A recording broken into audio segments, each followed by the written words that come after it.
Hey, welcome back. I want to ask you something. Are your edges playing hide and seek? Do you feel like your crown is looking a little sparse?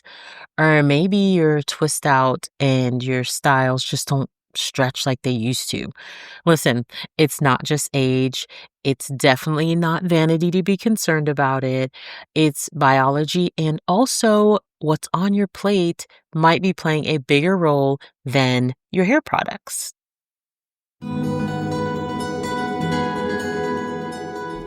Welcome to the Health Walk podcast. If you're ready to feel vibrant, grounded, energized, and drop the extra weight, you found the right place for your midlife reboot. I'm Jacqueline, a certified health coach, your cheerleader, and fellow midlife woman.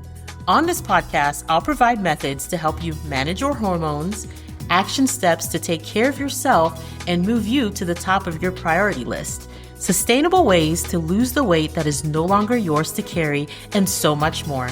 I hope the sisterhood you find here lifts you up because you aren't meant to do this alone. So slip on those walking shoes or relax in your chair. Exhale and release all that overwhelm. Let's walk on this path to whole healing together, one beautiful step at a time. Here we go. Hey, welcome back to the Health Walk podcast. Today we're digging into something that is near and dear to many of us, and that is our hair. Not just how it looks, but why it's thinning and what nutrition has to do with it. So let me tell you, I and a few of my clients have had the experience where we are trying all the products at all the price points, all the oils, all the things to try to get our hair to be full again and to grow, et cetera, and nothing really felt like it was working. And especially for us as Black women, our hair is a big part of our identity and our culture, and the good and the bad that comes with all of that. Our hair is kind of a big deal, right? Like, so much expression is through our hair. And so hair loss during midlife can feel like you're slowly watching a piece of you go away. And it doesn't have to be that way. There are some solutions, but there are some things I want you to know. The science of what's going on, for example, in your body. So this is just a quick overview, but in your hormone shifts, when estrogen declines in perimenopause, your hair moves into a shedding phase. And then you also have thyroid fluctuations during this time. And all of that combined, your hair growth cycle is out of sync. Okay. So that's the first thing. The second thing is if you have worn tight hairstyles for a long time, you might be experiencing like traction alopecia and also breakage from heat styles that are done with heat or with chemicals, and also just the natural oil production of our body that helps hydrate our skin and protect our skin and scalp, that decreases with our hormone changes. And so in this season, you have to be a little more gentle with your hair. It needs a gentler rhythm in this midlife. Just like I mentioned in another episode where we need a gentle rhythm.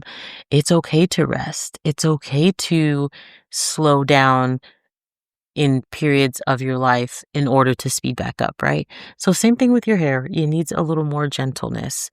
And the next thing is nutritional gaps. The nutritional gaps will wreck your hair growth. Now, you can manage that to some degree if you are aware of what you need. And so here are the things that contribute to healthy, strong, full hair. All right, you need iron, which we're often low in our midlife, especially if you're still getting heavy periods. Vitamin D, which if you work indoors in an office most of your day and you don't get outside much, you're likely low in vitamin D. Biotin and zinc as well, which drop with our hormone changes. And lastly, omega-3s. One way to get that is salmon, but that's not always on the menu, right? Most of us are not making that every night for dinner. But those are some of the things that we're often low in that we really, really need. Another thing is some of these crash detoxes that they do clean out your gut, right? But they also sometimes can strip you of the protein, the biotin, and the zinc, which are three essentials for hair growth, strength, and follicle repair. And let's not forget, like I just mentioned, how I don't know if you've ever tried to measure how much protein you're taking in. I know for me, I was like, wow, this is difficult, right? Because I never realized that I just wasn't getting enough. Like in my head, I was like, yeah, sure, I had, some chicken or something, but I was not getting enough protein. But that is so necessary. It's a building block of hair. And without it, the body says, whoa, hair growth is not a priority right now. We have other things we need to take care of, right? So that's why you want to make sure you get enough so that there is enough for hair growth. And because if there isn't enough protein in your body's going to think, okay, hair growth is non-essential. We're not going to do that right now. And then that's, again, going to contribute to that thinning that you're seeing. And so knowing all of this, I know that it can sometimes feel discouraging, I guess. We got our hormones shifting. We got diet we got to manage and all these things. And like I said, we're going to be gentle, take it at a pace that is manageable. And so I want you to know that even in this season of hair shedding and changes that are not always comfortable, they're almost never comfortable actually, that God sees you. He sees everything that you're going through, and He has made provision for all of that. He doesn't just see your hair, of course, He sees all of you. And hair thinning doesn't define you. It's just a signal.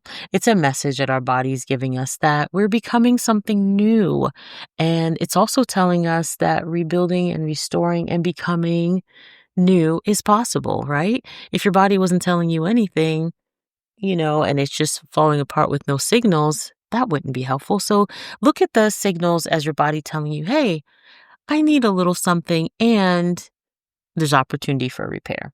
So we're going to take that frustration that we're feeling through all these changes. We're going to replace that with action and some faith. And we're going to swap the quick fix meals for things that are more nourishing to our bodies.